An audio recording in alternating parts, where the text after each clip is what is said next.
ভিডিওটা দেখুন, দিলীপ ঘোষের সাথে কি অবস্থা ঘটলো শুধু। এই তোরা আমাদের বিধানসভায় কেন এসছিস? তোরা আমাদের বিধানসভায় কেন এসছিস? যা, এখানে দিলীপ দাকে প্রোগ্রাম করতে দেওয়া যাবে নি, ঠিক আছে? আমাদের বিধানসভায় প্রোগ্রাম আমরা নেবো না। কে প্রোগ্রাম দিয়েছে এখানে? আমরা কোনো দিলীপ দার প্রোগ্রাম নেবো না এখানে। যা, বেরিয়ে যা, বেরো। এই ভালো সম্পর্ক আছে, কালকে যা দিলীপ দা করেছে আমাদের সবার মনে যা কষ্ট হয়েছে বলে বোঝাতে পারবো না। কালকে যা দিলীপ দা করেছে, বিয়ে করেছে দিলীপ দা, শুনুন দাদা, বিয়ে করেছে আমরা, তাও লোকের কাছে জাস্টিফাই করেছি, আমাদের এইসবে যায় আসে না। কিন্তু কালকে দিলীপ বাবু যা দিলীপ বাবু কালকে যা আমাদের খাওয়া দাওয়ার বিষয় আছে, ঠিক আছে, ঠিক আছে, দিলীপ দা যা কালকে ব্যবহার করেছে আমরা খুবই দুঃখিত দাদা, আপনাকে খুবই দুঃখিত।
আসল ঘটনায় আসি। দীঘার পুরীর মন্দির উদ্বোধনে, মানে মন্দির অনেক বিজেপি তরফ থেকে তো অনেকে মন্দির বলে মানেই না। এই মন্দির উদ্বোধনে এখন দিলীপ ঘোষ সেখানে গিয়েছিলেন। এতে বিজেপি থেকে কেউ মত দেয়নি যে ওখানে যাবেন কিংবা ওখানে যাওয়া উচিত। তারা সবসময় এই জিনিসটাকে বয়কট করে চলেছে। এখন দিলীপ ঘোষ হচ্ছে নিজেকে বড় লিডার ভাবে যে আমি বিজেপি দাঁড় করিয়েছি, আমি যে সিদ্ধান্তটা নেব সেটাই হলো শেষ সিদ্ধান্ত। মোটামুটি আমার ওপরে আর কেউ নেই, এরম একটা চিন্তা ভাবনাতে মোটামুটি ওভার কনফিডেন্সে মোটামুটি দিলীপ ঘোষ, আপনারা দেখেছেন এর আগে মমতা ব্যানার্জির পাশে গিয়ে মোটামুটি দীঘাতে জিজ্ঞাসা করলেন সব কিছু ঠিকঠাক আছে, খুব সুন্দর হয়েছে। কিন্তু বিজেপি থেকে সবসময় বলা হয়েছে যে মোটামুটি ওটা কোনো মন্দির না, ওখানে আমরা ওটা মানছি না, ওটা কোনো মন্দির আমরা মানে কোনো রকম স্বীকার করছি না যে ওটা মন্দির মানছি না। এখন তোলপাড় হয়ে গেছে বিজেপির ভিতর মহলে, তোলপাড় হয়ে গেছে মানে বুঝতেই পাচ্ছেন ভিডিওটা দেখে। কোলাঘাটে দিলীপ ঘোষ যখন একটা সভা করতে এসেছিল তখন বিজেপিরই লোক বাধা সৃষ্টি করেছে যে না, যে দিলীপ দা যেটা করেছে যে এটা কোনো রকমভাবে আমরা মেনে নিতে পারছি না, এটা সম্পূর্ণ বিজেপির বিরুদ্ধে গিয়ে করেছে এবং অনেক মানুষের যে মানে ভরসা যে আস্থা জড়িয়েছিল তাকে মোটামুটি আঘাত করেছে, যে ওটা আমরা মন্দির বলে কোনো রকমভাবে মানছি না, ওখানে যাচ্ছি না। আর সত্যিকারের মোটামুটি যে দীঘাতে মমতা ব্যানার্জি যে মোটামুটি প্রোগ্রামটা করেছিল যে পুরীর মন্দির, পুরো ফ্লপ ছিল সত্যিকারের, বেশি লোক ছিল না, অনেকেই যায়নি। কিন্তু দিলীপ ঘোষ যখনই গিয়েছে মোটামুটি একটা চূড়ান্ত একটা মিডিয়ার একটা হইচই, একটা বিশাল একটা ব্যাপার, একটা হাইলাইট হয়ে গেছে, সারা মিডিয়াতে দেখবেন একটা হাইলাইট হয়ে গেছে, মানে প্রোগ্রামটা একদম পুরো মানে বিশাল একটা বড় আকারে হয়ে গেল। বিজেপির তরফ থেকে এটা কোনো মতে মোটামুটি এটা স্বীকার করতে পারছে না। এখন কথা হলো, আপনারা ভিডিওটা ভালো করে দেখুন। আসলে দিলীপ ঘোষের জীবনের সব থেকে কালো দিন হচ্ছে, দিলীপ ঘোষের জীবনের সব থেকে কালো দিন। কেন?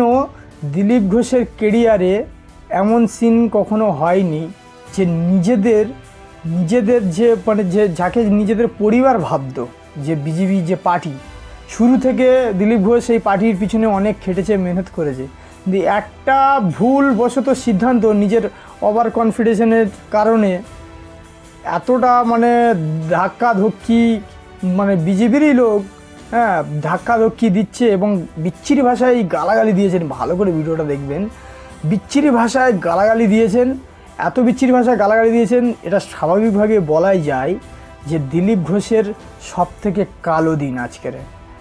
এখন কথা হচ্ছে, বিজেপির তরফ থেকে আগে থেকেই বলা হচ্ছে যে অনেক মানে নেতারা বলেছে, কিংবা অনেক সাধারণ মানুষও বলেছে যে দীঘার এই প্রোগ্রামকে আমরা কোনো মতে মোটামুটি স্বীকৃতি দিচ্ছি না এবং এটা মন্দির বলে আমরা মানছি না। এটা মানে অনেকে অনেক রকম মানে নাম দিয়েছেন, আপনারা শুনেছেন সোশ্যাল মিডিয়ায়। এর মধ্যে ফলোআপ হওয়া যে মানে যে প্রোগ্রামটা দিলীপ ঘোষ গিয়ে হাইলাইট করে দিয়েছে। এখন এত মানুষ বিজেপির তরফ থেকে এত মানুষ এত কথা বলেছে যে না এ মন্দির না, এটা ওটা, এটা কার টাকায় করেছে, এটা সরকারি টাকায় হয়েছে, এটা মমতা ব্যানার্জির টাকায় হয়েছে, অনেক কিছু অনেকে বলেছে।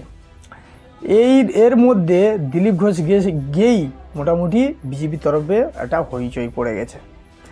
এখন কথা হচ্ছে, দিলীপ ঘোষ এটা কি ঠিক করেছে যে নিজের যে পার্টি সবাই এবং পার্টির যারা মানুষ এবং সাধারণ মানুষ ওখানে যায়নি অনেকে, বেশিরভাগ লোক, তার মধ্যে দিলীপ ঘোষ সেই পার্টি থেকে গিয়েছে, মানে বিরোধী পার্টি। এখন কথা হচ্ছে, এটা কি ঠিক হয়েছে? এর জন্যে দিলীপ ঘোষের রাজনীতিক জীবনে কালো দিন আসতে চলেছে। আপনারা দেখতেই পাচ্ছেন, নিজের বিজেপির ভিতরে তারাই, নিজের দলীয় যারা কর্মী তারাই ধাক্কা দিচ্ছে, গালাগালি করছে।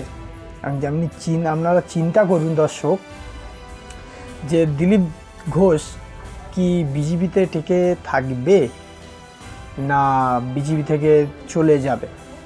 আপনাদের কি মতামত অবশ্যই কমেন্ট করে জানাবেন। আর দিলীপ ঘোষ যে এই যে ফলোআপ হওয়া যে ফাংশানে গিয়ে একটা হাইলাইট করেছে, বিশাল একটা আর করে ফেলেছে, এটা কি আপনি সমর্থন করেন, মানে ঠিক করেছে? যদি আপনার যে মতামতটা অবশ্যই কমেন্ট করে জানাবেন, আমি মানে আপনাদেরও মতামত নিতে চাই।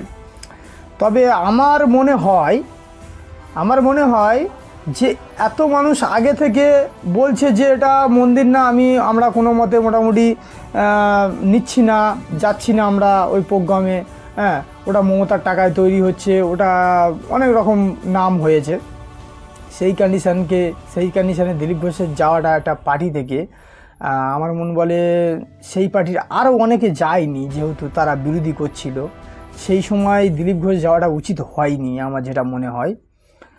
আপনাদের কি মনে হয় অবশ্যই কমেন্ট করে জানাবেন। আর আমার এখন মনে হচ্ছে যে দিলীপ ঘোষের সামনের দিন খুব কালো দিন আরও আসতে চলেছে। কারণ পার্টি কি সিদ্ধান্ত নেয় না নেয়, কারণ অনেকেই আপত্তি জানাচ্ছে যে দিলীপ ঘোষকে পার্টিতে রাখা হবে না। কিন্তু আরেকটা প্রশ্ন হচ্ছে যে দিলীপ ঘোষ কিন্তু বিজেপি পার্টিকেই তৈরি করেছে পশ্চিমবঙ্গে, মানে নিয়ে এসছে অ্যাকচুয়ালি ধরা যায়। কিন্তু তাকে কী করে মোটামুটি পার্টি থেকে বাদ দেওয়া যায়, তাই না? তাকে তো পার্টি থেকে সহজে বাদ দেওয়া যায় না, যেহেতু তিনি অনেক কষ্ট এবং মেহনত করেছে। এখন খুব একটা সমস্যার মধ্যেই তিনি পড়ে গেছেন। তিনি ভাবছেন যে আমি যেটা ভাববো হয়তো সেটা ঠিক, আমি বিজেপি পার্টি পশ্চিমবঙ্গে নিয়ে এসেছি, এরকম একটা ব্যাপার। এখন এই দিলীপ ঘোষের জীবনের সবথেকে কালো দিন, কারণ তার জীবনে এই গালাগালি ধাক্কাধাক্কি সে কোনোদিনও নিজের পার্টির তরফ থেকে কোনোদিনও খায়নি, আমি বলছি। আপনারা অবশ্যই কমেন্ট করে জানাবেন আর ভালো থাকবেন। আর আমার এই ছোট্ট ইউটিউব চ্যানেলকে সাবস্ক্রাইব করে নেবেন। ধন্যবাদ, অনেক ভালো থাকবেন আর আপনার মতামতকে অবশ্যই জানাবেন।